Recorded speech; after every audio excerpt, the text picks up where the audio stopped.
여러분 부자가 되고 싶으시죠? 하나님이 막으시지는 않으시는 것 같아요. 왜냐하면 예수님이 십자가 달려 죽으신 뒤에 그 예수님의 시체를 거두어 장사 지낸 사람이 부자 국회의원 요셉이었어요. 그리고 이제 지난번 말씀드렸지만 창세기를 보면 족장이 4사람 나오잖아요. 아브라함, 이삭, 야곱, 요셉인데 요셉만 정치가고 나머지 3사람은 아주 재벌이었습니다. 재벌. 그러니까 하나님이 부자도 싫어하시진 않으신다 이렇게 보여집니다. 그러니까 우리가 이제 본문 읽으면서 지난주 설교 제목이 뭐예요? 재물의 축적과 습득이었죠. 그러니까 뭔가 재물을 오용하고 남용하는, 그러니까 제대로 잘 쓰지도 않으면서 썩고 녹슬 정도로 축적해 놓는, 그리고 이제 뭔가 재물을 좀 이렇게 돈을 버는데 좀 부정직하게 불법으로 벌어서 부자가 되는 이런 걸 싫어한다는 뜻이지 부자를 싫어한다는 뜻은 아닌 것 같아요. 물론 바꾸어서 가난한 사람도 싫어하시죠, 않으시죠? 그러니까 하나님은 부자이든 가난하든 하나님이 보실 때는 아무것도 아닌 것 같아요. 요즘 제가 이제 연세 드신 은퇴한 목사님들을 만나서 이렇게 보면요, 그분들이 저를 보는 눈치가 말이죠. 제가 이렇게 이제 목회 현장에서 뭐 좀 이런 뭐 좀 막 이렇게 해서 아웅다웅 뭐 이런데 그걸 저를 보시 웃으면서 별거 아닌 걸 가지고 변 목사 뭐 그러네 이러는 거예요. 이제 이분은 뭐냐면 목회를 벌써 오랫동안 하셔서 은퇴하셔서 이제 다 경험해서 보니까 그 별거 아니더라는 거죠. 그 너무 변 목사 너무 아웅다웅하지 마라. 그냥 기쁘게 하고 그냥 막 넉넉하게 하라 이러는 거예요. 아마 이제 목사가 아니라도 다른 분들도 세월이 지나서 이래 보면요, 별것 아닌 걸로 싸우냐고 이러는 거예요. 마찬가지. 자, 그 어떤 범위를 더 높여서 하나님이 이제 보고 계시는 거예요. 하나님이 탁 보실 때는 부자이든 가난한 사람이든 하나님 보실 때는 우리가 흔히 쓰는 말로 도토리 키재기예요. 도토리 키재기. 아무것도. 제가 군에 있을 때 헬리콥터 타고 이렇게 쫙 논바닥에 쭉 떨어지는 그런 훈련을 하는데 헬리콥터 위에서 보면요, 바닥에 집들이 별 차이가 없어 보여요. 수백 미터 상공의 집을 보면요, 저 집이 뭐 비싼 집인가 가난한 집인가 별 차이가 없어 보여요. 높이가 위에서 보면. 밑에 살면서 이건 2층 집이다, 3층 집이다, 초가집이다 이러지 위에서 보면 뭐 무슨 집인지 다 집으로만 보이는 거예요. 하나님께서 보실 때는 부자이든 가난하든 아무 상관이 없는 거예요. 믿음으로 살아라. 사랑하며 살아라. 후회 없도록 성실하게 살아라. 이런 걸 말씀하고 계신 거지. 우리에게 야, 뭐 부자 왜 어떻게 너 부자 됐냐, 너는 왜 그래 가난하냐. 여러분, 우리가 믿음으로 바로 서지 않으면요, 이런 눈으로 보는 것 같아요. 아니 당신은 보니까 뭐 게으른지 왜 그렇게 돈을 못 벌었어요? 왜 그렇게 가난해요? 이래 보는 거예요. 여러분, 그래 보면 안 됩니다. 그 사람이 돈 못 벌고 싶어 못 버는 거 아니거든요. 그렇잖아요. 공부 잘하는 학생 공부 못하는 학생 쳐다보면서 왜 저리 공부를 못할까? 교과서도 있고, 교과서 부족하면 참고서도 있고, 참고서 부족하면 학원도 있고, 학원이 부족하면 개인교사도 있고, 오만 개 다 있는데 왜 공부를 못할까? 이런 눈으로 보면 안 됩니다. 이런 눈으로 보면 별 차이가 없는 거예요. 하나님께서 보시면 문제는 우리가 믿음으로 사느냐, 정직하게 사느냐, 사랑하며 사느냐, 용서하며 사느냐, 이게 중요한 거예요. 그래서 이제 지금 오늘 본문의 야고보도 이 부자를 나무르려고 하는 게 아니고 부자 중에서도 재물을 썩어지도록 축적하는 사람, 재물을 모으는데 부정하게 모으는 사람을 책망하는 거예요. 오늘은 제목이 또 뭡니까? 너무 재물에 탐닉하는 사람. 그래서 뭘 막 재물을 쓰기는 쓰는데 자기만 위해 쓰는 사람, 탐닉하는 사람. 그리고 재물이라는 게 또 이 힘이 있거든요. 돈이 많으면 이걸 또 악용하는 사람. 자기의 가진 그 많은 돈을 가지고 악용해서 다른 사람에게 나쁜 영향이 미치게 하는 것. 이걸 책망하는 거예요. 그러니까 여러분들이 이제 부자라도 책망 안 들으면 됩니다. 책망 안 들을 만큼 잘 이렇게 모으고 쓰고 이렇게 하면 되는 거죠. 여기 보니까 5절에 보니까 너희가 땅에서 사치하고 방종했다. 이 사치란 말은 헬라 단어를 풀어보면 도에 지나친 우아함과 화려함을 추구하는 행동. 이해가 되시죠? 우리가 사치한다 할 때는 좀 도에 지나치다. 너무 자신의 우아함과 화려함을 추구하고 있구나. 그래서 사치하는 거다. 이러는 것이죠. 그러니까 어느 정도 그 수준 있잖아요. 그게 사치고, 방종한단 말은요, 유교계, 육신의 욕심, 유교계 빠지고 쾌락을 탐닉하는 행동. 방종이란 말은 뭔가 좀 너무 욕심적으로, 너무 쾌락을 탐닉하는 그런 행동을 말합니다. 그래서 이제 사치와 방종. 저는 이 두 단어를 한 단어로 묶기가 너무 어려운 거예요. 그래서 제가 재물의 탐닉과, 이렇게 이제 탐닉이라고 한 단어로 이제. 그래서 우리가 재물을 어떻게 보면 가지고 내가 나를 위해 쓸 수도 있고, 가족을 위해 쓸 수도 있고, 이웃을 쓸 수도 있는데, 너무 자신만을 위한 도에 넘치도록, 또 너무 욕심에 넘치도록 이 쓰는 것을 저는 탐닉이라 이렇게 이제 생각이 되더라고요. 그래서 이제 한 단어로 묶을 때 탐닉이다. 그래서 우리가 너무 탐닉하면 안 되겠다. 이런 생각이. 이렇게 말씀드리면 어떤 분은, 아니, 내 돈 가지고 내가 마음대로 썼는데 무슨 말입니까? 그렇게 하는 분도 계실 거예요. 근데 성도는 그렇게 하면 안 돼요. 불신자는 모르겠고, 성도는 아무리 내 돈이라도, 여러분, 내 돈이라는 게 또 원래 아닙니다. 여러분 돈 버실지만, 여러분 혼자만의 100% 힘으로 벌 수 있는 게 아니에요. 벌써 여러분들이 부모님의 은혜로 또 자랐잖아요. 공부도 했잖아요. 우리 부모님은 뭐 등록금도 안 주셨는데 그래도 국가장학금도 받으셨잖아요. 어쨌든 어떤 손길이든 내가 잘하고 공부해서 학교를 졸업하고 직장을 다니면서 월급을 받고, 월급 받는 것도 만약에 그 사장님이 그 회사를 설립 안 했으면 내가 또 그 취직도 못했을 거 아니에요. 이렇게 해서 알고 보면 여러 사람이 엮어져 있어서 내가 돈을 버는 건데, 내가 번 내 돈 내 마음대로 쓰는데 무슨 말입니까? 이렇게 할 수는 없다는 거예요. 그래서 우리가 조금만 알면, 이게 내 돈만은 아니다. 그래서 함부로 하면 안 되겠다. 그래서 우리가 너무 사치하면 안 된다. 너무 방종, 욕심에 따라 너무 쾌락만 추구해서도 안 된다. 좀 수준 있게. 말 그대로 도에 지나치지 않는 오히려 우아함은 좋습니다. 그래서 이제 지난 우리 성경 말씀들을 보면 사실 성도는 좀 기품이 있어야 되거든요. 기품. 좀 위험도 있어야 돼요. 저 사람은 돈도 없으면서 빛이 나는 것 같아. 이 정도 되면 제일 좋은 겁니다. 저 사람은 지위도 높지도 않은데 오히려 사장님 같아. 이러면 더 좋은 거 아니에요? 더 좋은 거잖아요. 저 사람 사장인데 좀 사람이 천해 보여. 이러면 이건 사장 된 것만도 못한 거예요. 저 사람은 말단 직원인데도 품위가 있고 위험도 있고 빛도 나고. 멋지죠. 성도는 좀 그런 게 필요한 것 같아.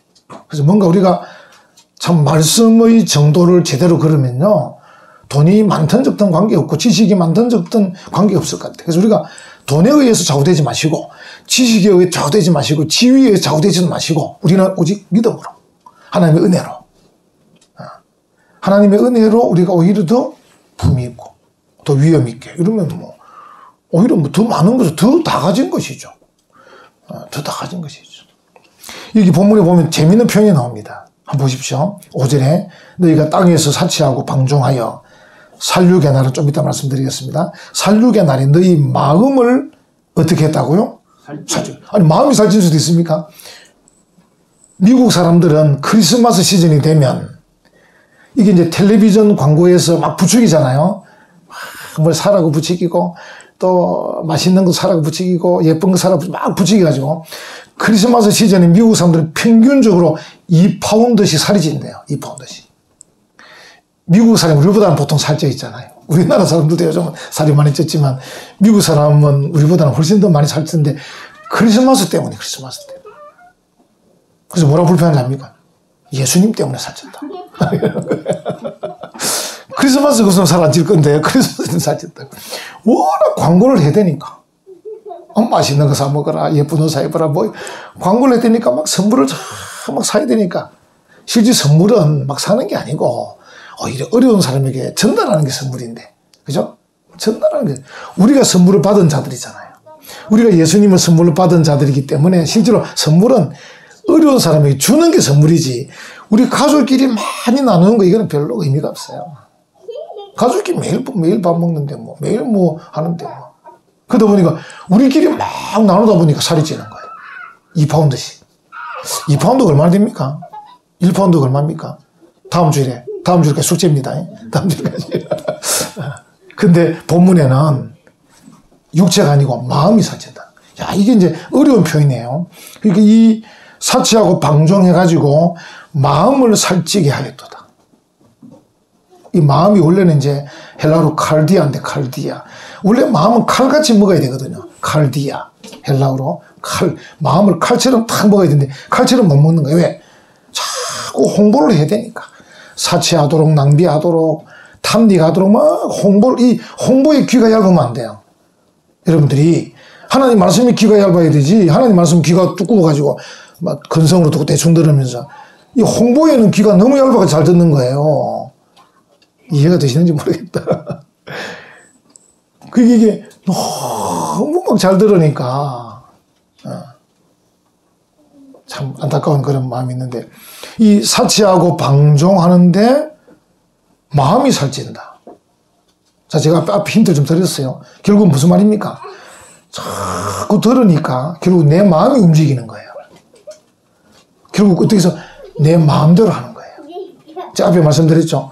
내 돈 가지고 내가 마음대로 사는데 뭐 무슨 말입니까? 이렇게 하는 이런 마음이 생겨서, 그래서 내 마음대로 하게 되면 어떻게 됩니까? 부정하게도 하고, 다른 사람에게 폐도 끼치게 되고, 다른 사람에게 해롭게도 하게 되고, 이러면서 마음대로 하는 거야.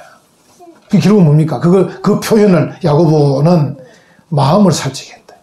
이게 마음이 살찐단 말은 뭡니까? 우리가 자기 마음대로 한다. 그런 말입니다.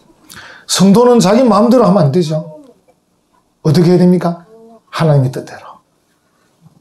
하나님 기뻐하신 대로. 그리고 다른 사람이 구원받고 유익하도록.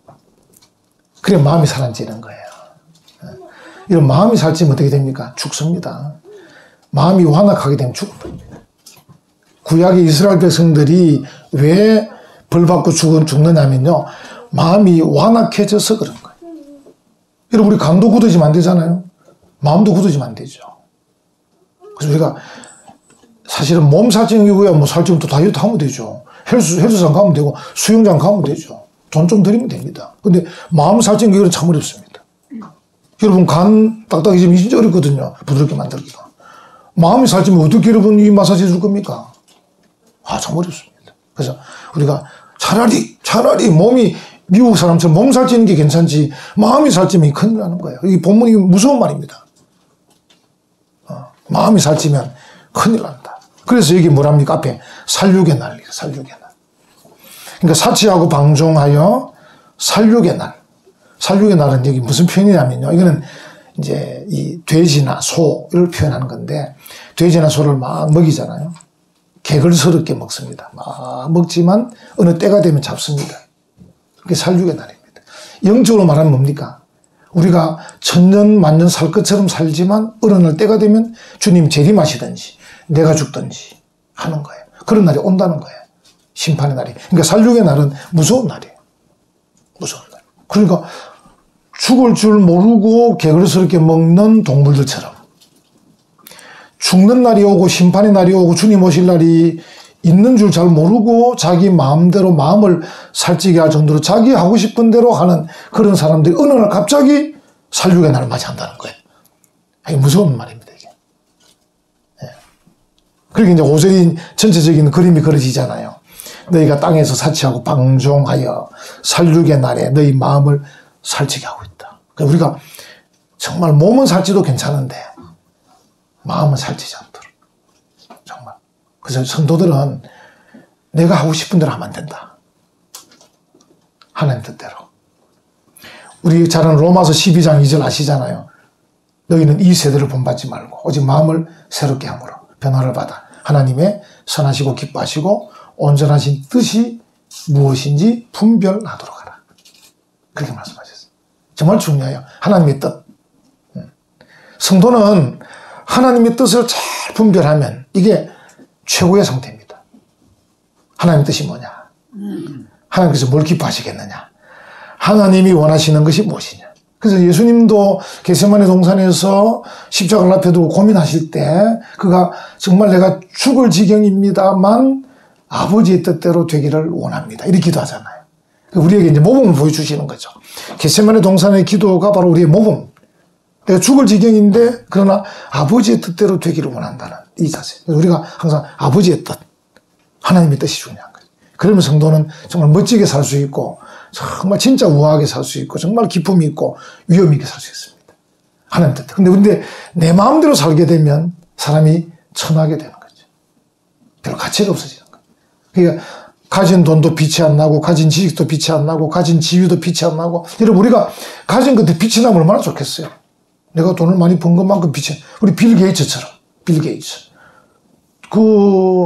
여러분 아시는 시애틀에서 자나깨나 아프리카 사람 아시아 사람 도우려고 자나깨나 고민하고 있잖아요.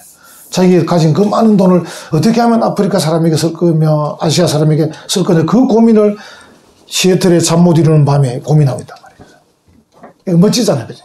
좀 멋져 보이잖아요. 우렌 버핏 같은 사람도 어마어마한 돈을 갖고 있는데 그분도 늘 어떻게 하면 기부를 효과적으로 아름답게 할 것인가 늘 고민하고 있잖아요. 그 사람도 욕하지 않고 다 존경하잖아요. 우렌 버핏이 어떻게 돈을 버는가 관심이 많잖아요. 우리가. 근데 돈을 버는 것뿐 아니라 돈을 어떻게 쓰는가도 관심을 가져야 돼요. 그런 사람이 어떻게 돈을 쓰고 있는가도 중요해요. 정말 중요해요. 여러분 아는 그 배달의 민족 제가 회장 이름 모르겠는데 그분도 교회 집사님이신데 그분도 이번에 엄청난 기부했지 않습니까? 자기 재산이 절반인가를 완전히 기부하셨는데 그러니까 대단한 참 결단이죠. 그런 사람들은 아마 이런 걸 생각하고 있었던 거죠. 내가 돈을 벌지만 언젠가는 아주 정말 멋지게 아름답게 쓸 것이다. 이런 생각을 지금 하고 있는 것이죠. 우리가 이 재물의 탐닉 안 된다. 그래서 우리가 이 재물을 잘 벌고 잘 쓰려 그러면은 계획이 좀 필요해요. 계획. 그래서 우리가 이제 돈 버는 계획은 잘 세우시는 것 같아요. 재테크 그러면 보통 돈 버는 계획이잖아요. 근데 돈 쓰는 계획도 필요해요. 그래서 이제 우리 여성도님들은 가계부를 쓰는 게 중요해요. 은행이나 새마을금고에서 가계부 연말에 주잖아요. 그거 받아서 기록하는 게 중요하고 작년 가계부도 이렇게 대조해보고 그 작년 가계부도 대조해보는 게 필요해요. 그래서 여러분 우리가 이제 돈이 쪼달린다 이런 말 하잖아요. 돈이 좀 쪼달린다. 그래서 이제 남편이 돈을 좀 많이 안 벌어와서 그런데 제가 생각할 때는 저는 돈 버는 데 재주가 없는 사람이지만 우리의 돈이 쪼달리는 이유가 뭔가를 생각해 봤어요. 여러분 뭐라고 생각합니까? 돈이 쪼달리는 이유는 돈을 많이 못 벌어서가 아니고 돈 쓰는 계획이 부실해서 그렇습니다. 돈이 작아도요, 계획을 잘 세우면 요긴하게 이렇게 쓰면요, 다 쓸 수 있습니다. 다 쓸 수 있습니다. 여러분 꼭 생각하십시오. 돈을 많이 못 벌어서가 문제가 아니고 돈 쓰는 계획이 부실해서 돈이 부족하다. 그래서 이제 그런 의미에서 우리 자녀들에게도 돈 쓰는 계획을 알려주는 게 좋습니다. 그래서 유명한 부자들은 자녀들에게 돈을 줄 때도 그냥 안 줍니다. 한 달 용돈 만약에 15만 원 주면서 한 달 뒤에 아빠에게 보고하라. 어디에 얼마 썼는가 보고하라. 그래. 아빠가 돈이 많으니까 마음대로 써. 이거보다는 아빠가 너가 쓸 수 있는 필요한 곳에 줄 수는 있는데 그 대신 계획을 세워야 되고 보고해야 된다. 여러분 보고라는 게 이게 또 신경 쓰이거든요. 보고하려고 그러면 잘 써야 되잖아요. 보고하려고 그러면. 장주희 선생 엄마한테 돈을 타기만 타지 말고 쓴 것을 보고도 해야 됩니다.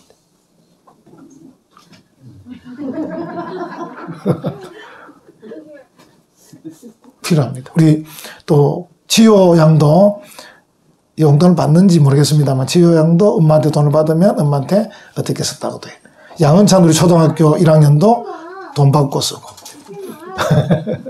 우리 자녀들에게도 돈을 주기만 주지 마시고 사용에 대해서 보고하라고 어디에 뭘 썼는지 보고하라고 그렇게 하는 거죠.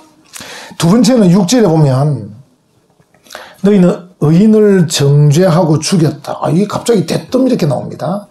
결국 무슨 말이겠습니까? 부자가 자기의 돈에 관련돼서 자기의 돈을 관리하는 그 어떤 과정 속에 더 돈을 많이 벌기 위해서 자기 돈이 더 나가지 않기 위해서 의인을 정죄하고 주겠다. 이 말이거든요. 그러니까 이거는 재물의 악용이다. 악용.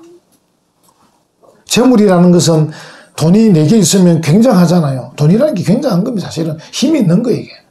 돈이 있는 거 힘이 있습니다. 그래서 이제 우리가 돈 많은 사람들 주변에 많은 사람이 얼쩡거리잖아요. 부스러기라도 이렇게 얻을까 싶어서. 돈이 많으니까 떨어지는 것도 제법 한 번 떨어지면 10만 원씩 떨어질 줄 생각하고 막 주변에서 얼쩡거립니다. 돈이 많은 사람이. 부스러기라도 나올 줄. 근데 이 돈이 많으면 힘이 있어요. 사람들이 눈치도 보고 막 그래요. 근데 이 돈을 잘 쓰지 못하면 의인을 정죄하고 죽이는 데까지 나가는 거예요. 오늘날도 돈 많은 사람이 마음을 나쁘게 먹으면 다른 사람의 삶에 나쁜 영향을 미칠 수 있습니다. 그래서 우리가 이제 흔히 하는 말이 이제 재판정에 가면 뭡니까? 유전, 무죄. 그죠? 무전, 유죄. 돈이 있으면 무죄를 받고 돈이 없으면 죄가 없는데도 유죄를 받는다. 뭐, 다 그렇진 않겠지만, 우리 판사님들이 뭐, 한국의 제일 똑똑한 분들이 판사가 되는데 뭐, 그래 하시겠습니까만, 그래도 이 판사도 완벽하진 않으니까, 이게 어쩌다 보면 막 돈 많은 변호사가 막 개입이 되고 막 이래가지고 하다 보면 어쩌다 보면 억울하게. 그래서 요즘 이제 그 유명한 분 있잖아요. 박준영 변호사라고 그 재심 전문 변호사가 계셔요. 그 텔레비전도 나오시고 아주 좋은 분인데 자기 이제 새엄마가 교회 권사님이신 아주 그런 참 귀한 분인데 이분은 자기 친엄마도 이제 학생 때 돌아가셨으면서 큰 영향을 끼쳤고 새로 오신 엄마가 정말 좋은 분이 오셔가지고 그 새엄마가 이 사람을 정말 멋지게 키웠어요. 그래서 새엄마 영향을 받았는데 이 사람이 이제 서울대학 법대를 나오지 못해가지고 다른 대학을 나와서 사법고시 합격했는데 자기 생각을 해봤대. 나는 서울대학도 졸업하지 못한 이런 무명의 변호사이기 때문에 돈 벌어먹기 힘들겠다 싶더라. 그래서 자기가 탁 머릿속에 떠오르기를 뭔가 사람들에게 어필할 수 있는 좀 이렇게 탁 튈 수 있는 게 없을까. 그래서 생각하다 재심을 내가 맡아야 되겠다. 재심. 그러니까 어떤 사람이 억울하게 형을 막 교도소에서 이렇게 형을 치르고 나와가지고 억울해서 막 하는 그런 사람을 어떻게 다시 재심을 해서 무죄를 해주면 신문에 나지 않겠나. 텔레비전 하지 않겠나. 이 생각 들더라는 거예요. 솔직하게 얘기하더라고요. 그래가 재심을 이제 맡기 시작했는데 이게 재심 맡으면서 다 성공했지 않습니까? 그죠? 여러 사건들 20년씩 감옥에서 썩은 사람들을 다시 재심해서 무죄를 그러면서 이제 하는데 이 사람은 다 무료 변론 하거든요. 그래서 아나운서가 물었어요. 아니, 변론에 다 무료 하면 뭐 먹고 삽니까? 이렇게 물었어요.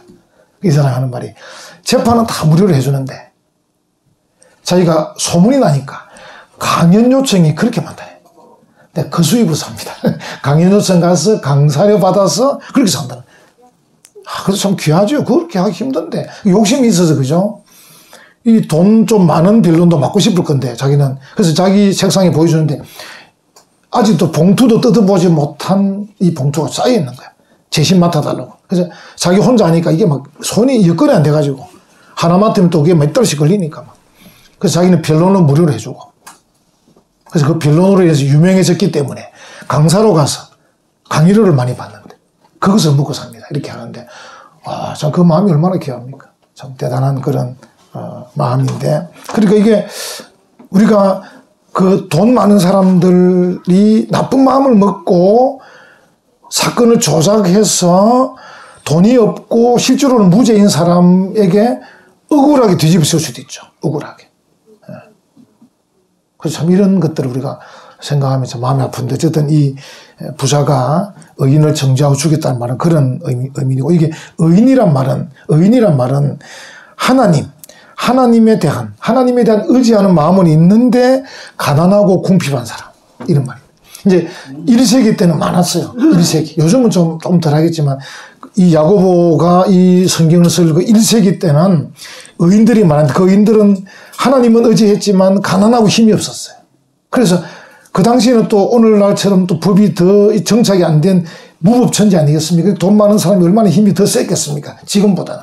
요즘은 대한민국도 뭐 돈 많다고 함부로 하기 힘들죠. 뭐 잘못하면 매스금 타면 큰일 나니까 요즘은 뭐 청와대도 국민청원도 넣으면 되고, 안 되면 도지사님 만나면 되고, 김해 시장님 만나면 되니까, 요즘은 뭐 함부로 하지 못하는 시대는 됐는데, 이 1세기 때는 뭐 얼마나 허술했겠습니까? 그 당시에는 돈 많은 사람이 마음대로 했을 겁니다. 마음대로 주물렀을 겁니다. 그러니까 이 의인들, 하나님을 의지하지만 가난하고 궁핍한 사람들이 재판이나 어디 가서 늘 당했을 겁니다.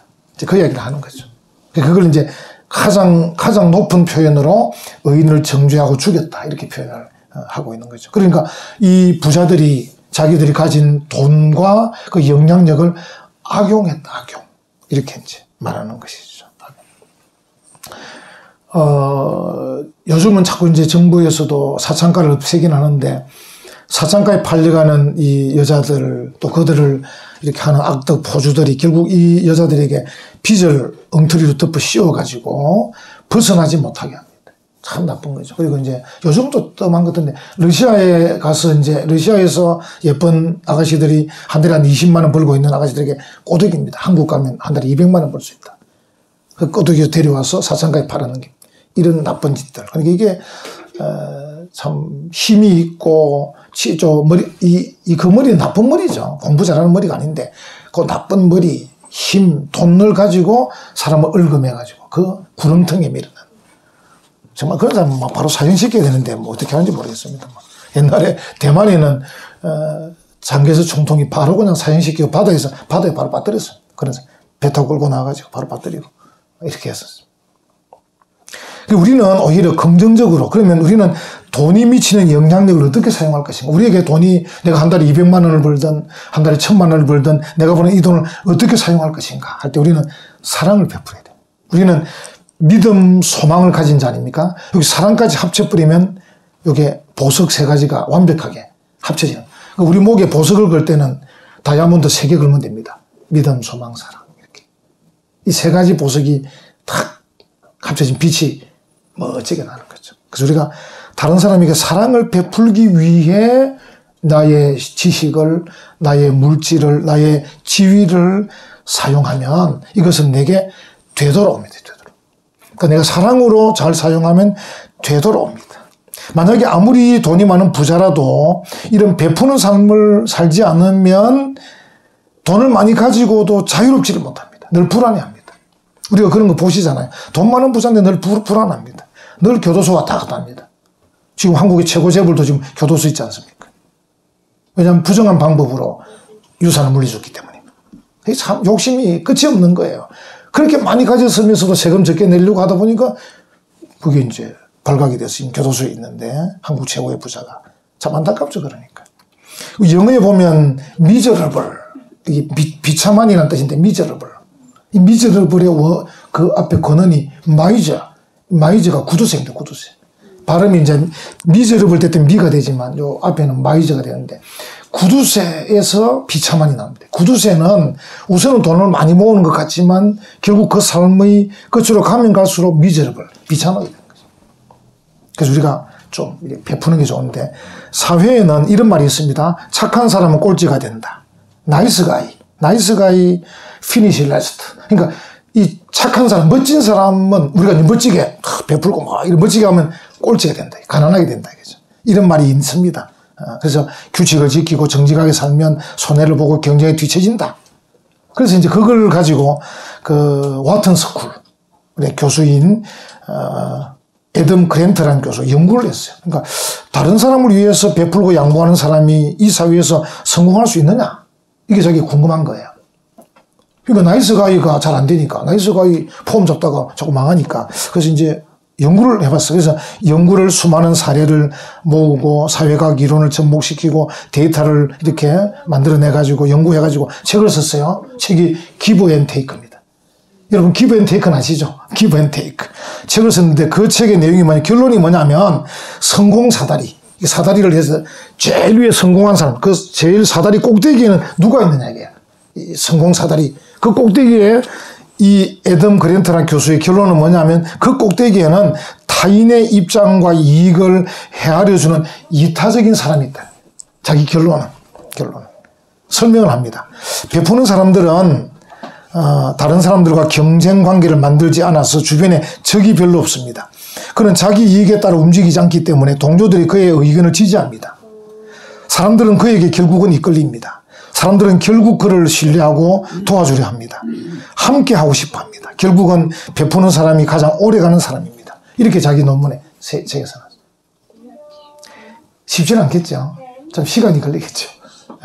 그래서 여러분들이 좀 나이스 가이. 이 가이란 말은 꼭 남자만 말하는 거 아닙니다. 오해하지 마셔요. 나이스 가이 그러면 남자 여자 다 포함합니다. 나이스 가이. 영화 보면 그 미드 보면 미드 드라마 보면 나이스 가이 나오는데 우리가 좀 그리스도인들은 좀 나이스 가이가 되면 좋겠어요. 그러니까 우선은 좀 손해 보는 것처럼 보여요. 우선은 이게 자꾸 베풀고 뭐 나누다가 뭐 모으지도 않으면 어떻게 되겠는가 하는데 또 무조건 다 해프게 쓰란 말은 아니고요. 그래서 아까 말한 계획을 세워야 되고 버는 계획도 세우고 쓰는 계획도 세워가지고 내가 가진 이익 중에 몇 %를 도울 건가 잘 세워가지고 어쨌든 사랑을 베푸는 이런 나이스 가이가 되면 이 애덤 그랜트 교수의 이론은 결론은 뭐냐면 정상에 올라가 있을 것이다. 할렐루야. 그리스도인들이 그래야 안 되겠습니까? 정상에 올라가 있어야 안 되겠습니까?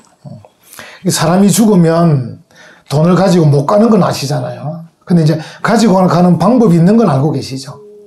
그건 이제 하늘나라 가는 사람에게 붙이면 됩니다. 장학금을 줘서 보내서 사람 키우고 구제금을 주고 왜냐하면 결국 사람은 죽어서라도 영혼이라도 가기 때문에 그 영혼에 투자하는 거죠. 사람에게 투자하는 거죠. 그죠? 사람에게 투자. 그래서 이제 나중에 여러분이 천국 가면 인사할 분들이 있을 거 아니에요. 어디서 왔습니까? 유라의 은혜 평강. 그래, 내가 그 교회 통해서 내가 장학금 받은 학생입니다. 내가 그 교회 구제금 받았습니다. 그 교회가 뭐 교인들에서 건축금 해가지고 건물 지었는데 그 교회 가서 예수 믿고 내 세례 받았다니까. 이런 사람을 이제 천국 가서 만날 수 있겠죠. 만날 수 있겠죠. 예수님을 나의 삶의 주인으로 모시고 그 예수님과 함께 삶의 계획을 잘 세워서 재물을 필요한 곳에 잘 쓰기만 한다면 우리는 나이스 가이. 오히려 칭찬 듣는 부자가 될 수 있을 것입니다. 디모데전서 6장 17, 18절에도 보면 네가 이 세대에서 부한 자들을 명하여 마음을 높이지 말고 정함이 없는 데 재물에 소망을 두지 말고 오직 우리에게 모든 것을 후히 주시는 하나님께 두고 선을 행하고 선한 사업을 많이 하고 나누어 주기를 좋아하며 너그러운 자가 되게 하라. 이렇게 말씀하셨습니다. 여러분 이런 멋진 부자가 되기를 간절히 축원합니다. 아멘.